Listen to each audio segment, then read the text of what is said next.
नमस्ते बच्चों, मैं पंकज कुमार सिंह आज हिंदी में कक्षा 10 की पाठ्य पुस्तक क्षितिज के पाठ बाल गोविंद भगत के बहुविकल्पी प्रश्नों के साथ प्रस्तुत हूँ और बाल गोविंद भगत पाठ के प्रारंभिक भाग से ये महत्वपूर्ण प्रश्न बनाए गए हैं। चलिए इन प्रश्नों को देखते हैं। पहला प्रश्न है, बाल गोविंद भगत पाठ के रचनाकार कौन है? बाल गोविंद भगत पाठ के रचनाकार रामवृक्ष बेनीपुरी जी हैं, जिनका जन्म बिहार के मुजफ्फरपुर जिले के बेनीपुर गांव में हुआ था। बच्चों, इसलिए यहाँ पर खा विकल्प रामवृक्ष बेनीपुरी सही है। प्रश्न नंबर 2, बाल गोविंद भगत गद्य की कौन सी विधा है? जो पाठ गद्य में लिखे जाते हैं वो किसी न किसी हिंदी की विधा में होते हैं और ये विधाएं नाटक, उपन्यास, रेखा चित्र, कहानी, संस्मरण, निबंध ऐसे हो सकते हैं।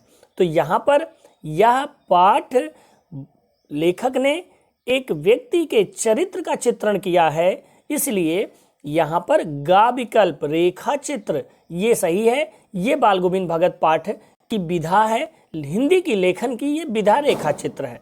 प्रश्न नंबर 3, बाल गोविंद भगत की आयु थी, कितनी आयु थी? तो पाठ के प्रारंभ में ही कहा गया है कि वो 60 से ऊपर के होंगे, यानी उनकी उम्र 60 से ऊपर की थी। का विकल्प सही है यहाँ पर 60 से ऊपर। प्रश्न नंबर 4, अनुपयुक्त कथन छाटिए।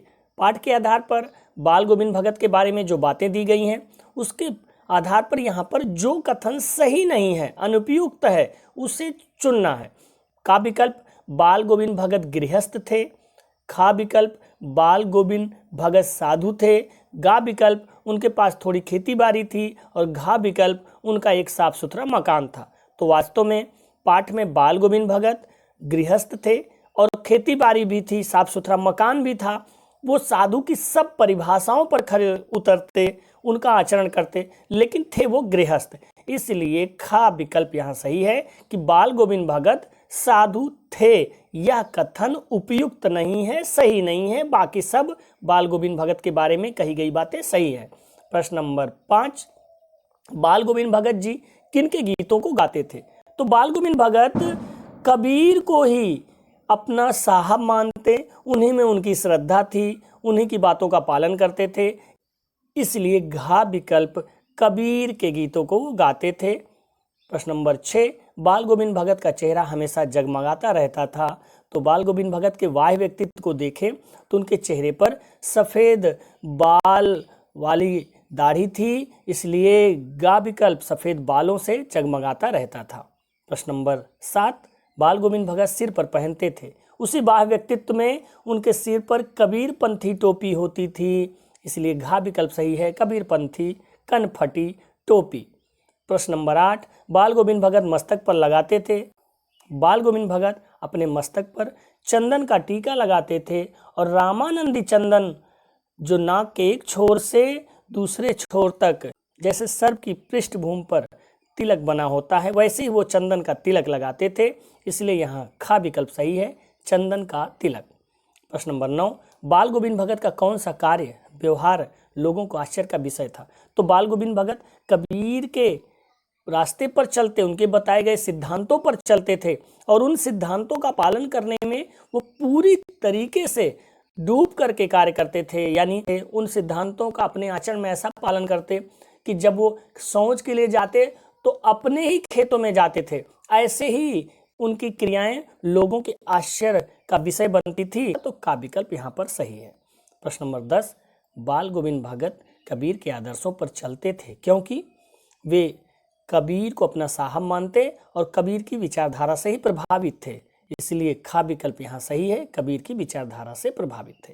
प्रश्न नंबर 11, बाल गोविंद भगत के खेत में जो कुछ पैदा होता वे उसे सर्वप्रथम किसे भेंट कर देते थे?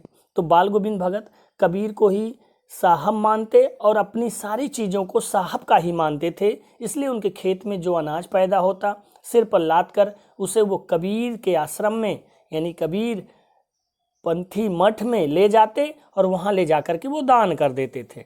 तो यहाँ पर गा विकल्प सही है, कबीर पंथी मठ में। प्रश्न नंबर 12, बाल गोविंद भगत सब चीज़ किसकी संपत्ति मानते थे? तो वो कबीर को ही अपना साहब मानते। इसलिए यहाँ पर का विकल्प सही है कि वो कबीर के आदर्शों पर चलते और कबीर को साहब मानते, तो सारी चीज़ें साहब की ही मानते थे, इसलिए का विकल्प सही है साहब की। प्रश्न नंबर 13, साधु की पहचान किससे होती है? इसी पाठ में बाल गोविंद भगत गृहस्थ थे, उनके पास उनका बेटा, उनकी पतोहू, पक्का मकान, खेती बाड़ी सब कुछ थी, लेकिन वो साधु की परिभाषाओं पर खरे उतरते थे। इसलिए इस आधार पर भी कहा जा सकता है कि साधु की पहचान उसके आचार विचार से होती है। जैसा कि बाल गोविंद भगत थे, वो साधु की आचरण को धारण कर रखे थे गृहस्थ होते हुए भी, इसलिए उनका आचार और विचार सही होकर के साधु की परिभाषाओं पर खरा उतरता था। तो इसलिए यहाँ पर खा विकल्प आचार और विचार से सही है। प्रश्न नंबर 14, बाल गोविंद भगत के गीतों का हलवाहों पर क्या प्रभाव पड़ता? जब आषाढ़ का महीना आता तो समूचा गांव खेतों में उमड़ पड़ता था, यानी खेतों में जब पानी भरे होते थे तो वहाँ पर धान की रोपाई चलती, सभी लोग वहाँ पहुँच जाते। उस समय बाल गोविंद भगत बड़े ही ऊंचे स्वरों में गीत गाते और उसका प्रभाव वहाँ पर हल से काम करने वाले लोगों पर ये पड़ता कि उनके पैर ताल से उठने लगते, यानी बड़े ही प्रसन्न भाव में वो अपने कार्य को संपन्न करते। तो गा विकल्प उनके पैर ताल से उठने लगते हैं सही है। प्रश्न नंबर 15, समूचा गांव खेतों में कब उतर पड़ा है?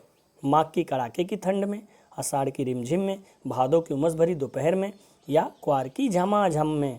तो समूचा गांव खेतों में आषाढ़ की रिमझिम में उतर पड़ा है। आषाढ़ यानी जून जुलाई के बीच का समय, बरसात का समय, जब बारिश होती है, धान की रोपाई का समय, तो उस समय पूरा गांव उमड़ पड़ता था खेतों में कार्य करने के लिए। बाल गोविंद भगत भी वहाँ पर गीत वो गाते, लोग प्रसन्न होते। तो खा विकल्प यहाँ सही है, आषाढ़ की रिमझिम में। उम्मीद करता हूँ कि ये वीडियो के प्रश्न आपको अच्छी प्रकार से समझ में आए होंगे और इस पाठ के कुछ भाव भी स्पष्ट हुए होंगे। तो ये वीडियो पसंद आया तो लाइक करें, शेयर करें। धन्यवाद। फिर मिलते हैं किसी और वीडियो में।